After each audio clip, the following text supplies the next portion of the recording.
Assalamualaikum warahmatullahi wabarakatuh. Perkenalkan, saya Fatimatu Zahro, calon guru penggerak angkatan 11. Di sini saya akan menjelaskan dan memberikan ilustrasi diri saya sebagai pembelajar sekaligus pembelajar yang dapat menginternalisasi gagasan Ki Hajar Dewantara. Ki Hajar Dewantara membedakan kata pendidikan dan pengajaran dalam memahami arti dan tujuan pendidikan. Menurut Ki Hajar Dewantara, pengajaran atau underwich adalah bagian dari pendidikan.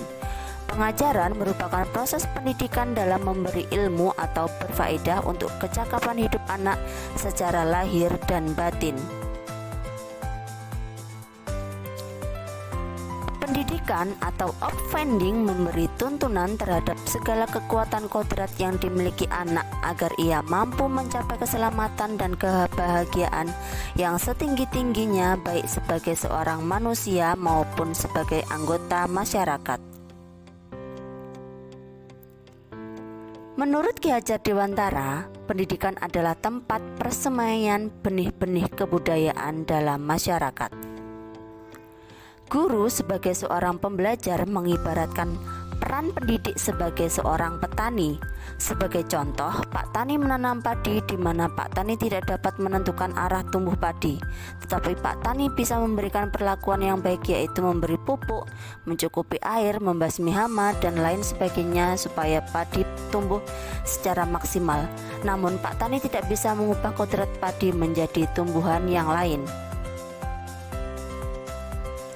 Sama halnya seperti guru, kepada murid kita bisa menuntun, memberi contoh, mendorong, memaksimalkan pertumbuhan murid supaya menghasilkan murid yang berbudi pekerti, cerdas, tumbuh, dan berkembang secara maksimal.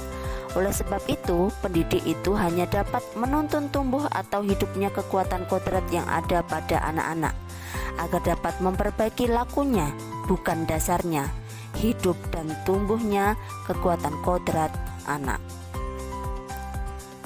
Untuk menghasilkan anak yang berbudi pekerti, pendidik perlu melakukan 3 asas menurut Ki Hajar Dewantara, yaitu semboyan ing ngarsa sung tulodo, ing madya mangun karso, tutwuri handayani, yang berarti sebagai pendidik, di depan harus memberi teladan, di tengah harus membangun ide dan gagasan, dan di belakang harus bisa memberikan motivasi dan dukungan kepada murid-muridnya. Internalisasi gagasan Ki Hajar Dewantara sebagai pembelajar. Hal yang menurut saya sangat menarik dan menginspirasi dari filosofi pendidikan menurut Ki Hajar Dewantara, yaitu semangat perjuangannya Ki Hajar Dewantara yang memperjuangkan pendidikannya untuk seluruh masyarakat Indonesia supaya semua kalangan bisa merasakan dan mendapatkan pendidikan. Ketika Ki Hajar Dewantara diasingkan ke Belanda, justru dimanfaatkan oleh beliau untuk menimba ilmu semakin banyak tentang pendidikan dan pengajaran. Semangat dan perjuangan Ki Hajar Dewantara tersebut perlu kita contoh sebagai seorang pendidik untuk selalu semangat belajar. Karena kita sebagai pendidik tidak hanya sebagai pembelajar tetapi juga sebagai pembelajar. Artinya kita belajar sepanjang hayat supaya bisa mendidik anak sesuai dengan kodrat zaman yang selalu berkembang dan bergerak. Terima kasih, salam dan bahagia. Wassalamualaikum warahmatullahi wabarakatuh.